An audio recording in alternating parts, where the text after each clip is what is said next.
You probably know that eating healthy is important. But do you know what healthy means and which foods give you health benefits?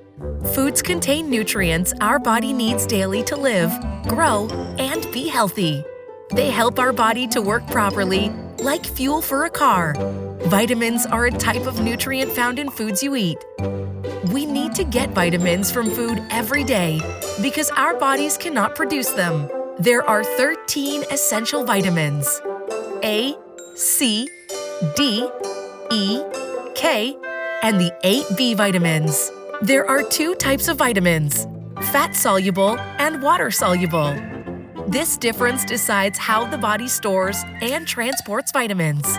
The water-soluble vitamins are vitamin C and B vitamins.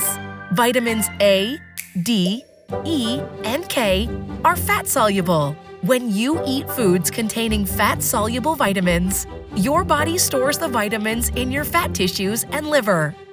Each vitamin has superpowers to help your body be strong and healthy.